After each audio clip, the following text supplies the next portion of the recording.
Welcome to another 1v1 gaming review where we only review games that we have completed. There will be no story spoilers and we'll only show you a few gameplay spoilers. I'm Sneaky Pat and today we're talking about Black Myth Wukong.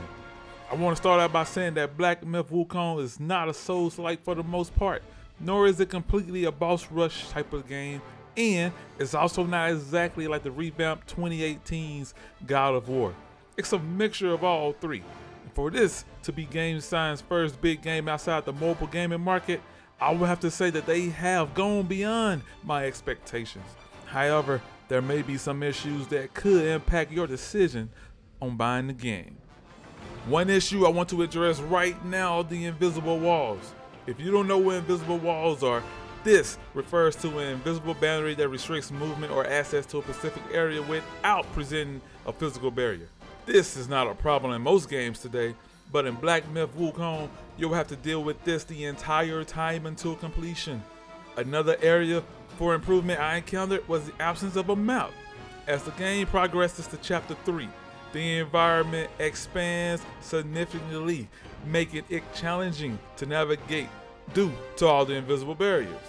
The inclusion of a map or the ability to place markers to identify previously explored areas would have greatly enhanced this experience for me.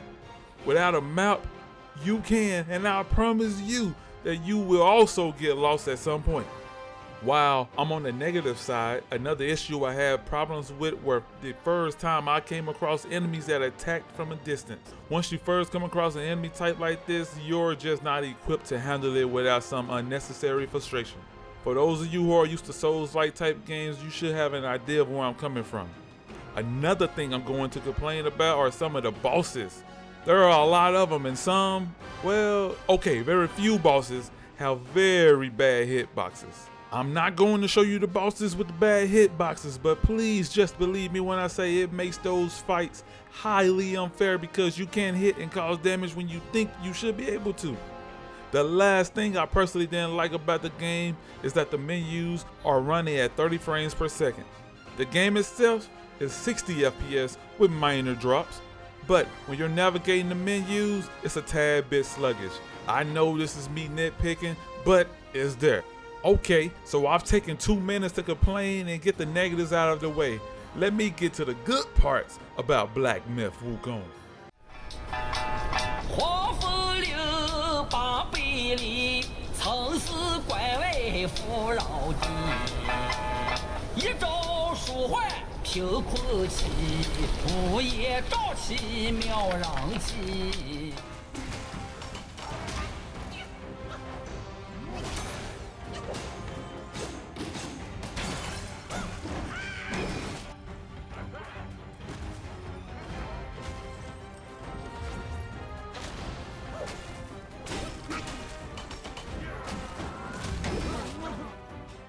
At the start of the review, I said GameSign has went beyond my expectations. I meant that shit. The combat is much closer to God of War's 2018 than it is to a Souls-like game. It's fast and very fluid. No, you cannot block or parry, but you can roll around multiple times to avoid all kinds of attacks. It does take a while to get used to the combat, but once you do, it's so good. You only use one type of weapon the entire game, but you can craft different variations of the staff in which then it'll feel like a new weapon. But please just understand there's no swords, no axes, or any other type of weapon. It's just a staff all day. While the staff may be the only weapon you use the whole time, it is not the only way you'll be kicking ass in this game. You may not be the Monkey King himself, but there is no monkeying around with all the abilities you have in your arsenal. Besides that staff, you also have 3 different stances to choose from at any given time. You also have magic-like abilities. For example, you've seen it in the gameplay trailers. You can stop an enemy in real time and do as much damage as you can before that enemy breaks out of it. And another example is that you can fall forth duplicates of yourself to help you out in combat for a short while. You'll also start finding enemies that you'll fight and defeat, and then you'll be able to shape-shift into them to also aid you in combat. To go along with all that, you'll also have some relics you'll come across. These are strong game changers that can be used on particular enemies. All of your abilities outside of the relics can be enhanced by using sparks or will. Sparks are basically skill points, and you can use them to either level you up, your staff, or your transformation skill. Will is the currency in Black Myth Wukong. This will be used to help craft new armor and weapons, buy ingredients, and buy other items. Items can be purchased from shrines or certain NPCs you'll come across. If you're familiar with the Souls-like genre of games, you will understand when I say that the shrines are basically Dark Souls bonfires or more recently Elder Souls sites of grace. For those unfamiliar, shrines serve as save points, fully restored health, provide opportunities for character enhancements, and as well respawns all lesser enemies in the area. You do not, however, need to visit a shrine to level up using your sparks. That can be done just by pausing the game. Also in the pause menu, if you're like me, you rather perform light and heavy attacks with R1 and R2. That can be changed, along with changing the sensitivity of the camera and other minor accessibilities. I do like having the option for numbers to pop up while I'm doing damage. I just like that for whatever reason. So let's talk about the story a little bit. I will like to say the story is easy to follow, but at the same time it's not. You play as a reincarnation of the Monkey King. Your goal is to collect 6 relics that can help revive you to your former state as Buddha. That concludes my remarks regarding the narrative. As a gameplay first individual, I believe that story should be experienced firsthand. Therefore, I prefer to provide you with a brief plot summary. But throughout this Chinese epic journey, you'll come across these strange and bizarre types of creatures. As a person who knows absolutely nothing about this Chinese mythology, I am taking it all in.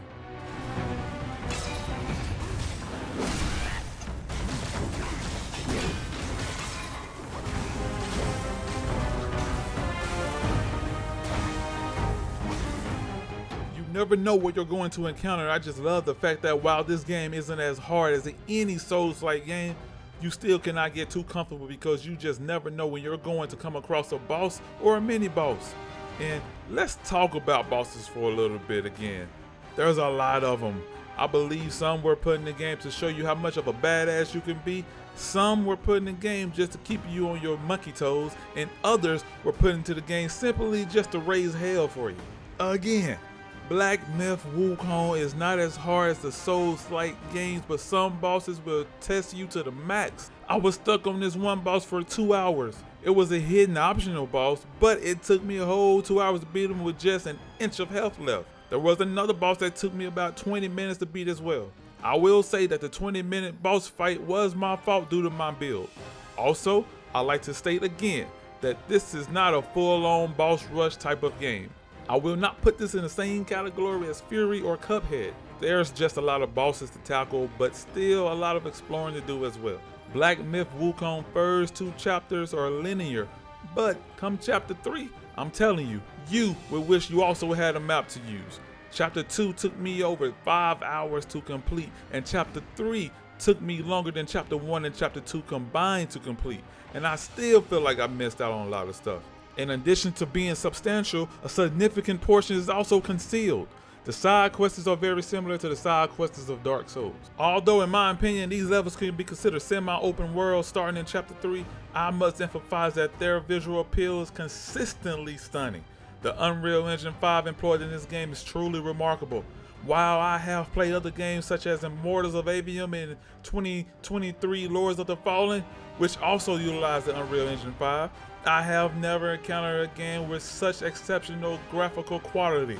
The only other game that comes close to looking this great to me on console at the time of this review is Red Dead Redemption 2. Due to me recording at only 1080p and YouTube quality drop, you will just have to take my word on this one. Black Myth Wukong is jaw-dropping gorgeous.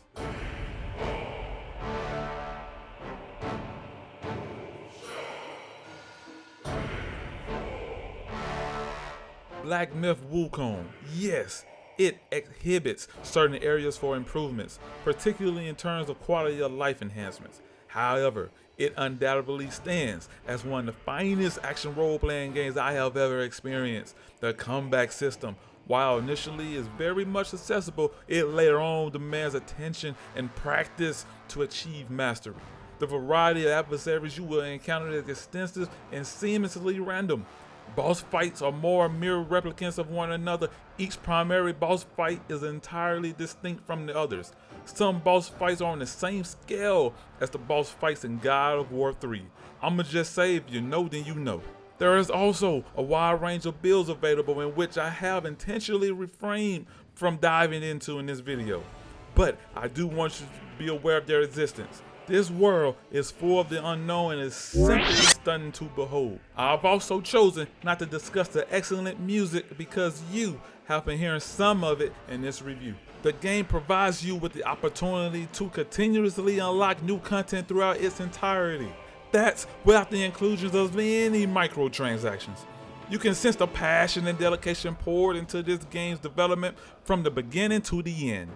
It is truly remarkable that this is Game Science's first major release on console and PC. With all that being said, Black Myth: Wukong is easily a Game of the Year contender and should be played by anyone who loves this type of game. I highly recommend that you play the game even if you are not typically interested in this type of game. Black Myth: Wukong gets a smash. Not only a smash, but Black Myth: Wukong gets a smash 100%. Before you leave, I ask you all to please like this video so more people can see it, and it also helps the channel out as well. I'll also ask that you subscribe if you haven't already. Again, I'm Sneaky Pat, and thank you for watching. Men, beasts, Buddhas, Yaoguais. Each of them bears a distinct root from birth, superior and inferior. None should disturb what's decided. Am I right, Sun Wukong?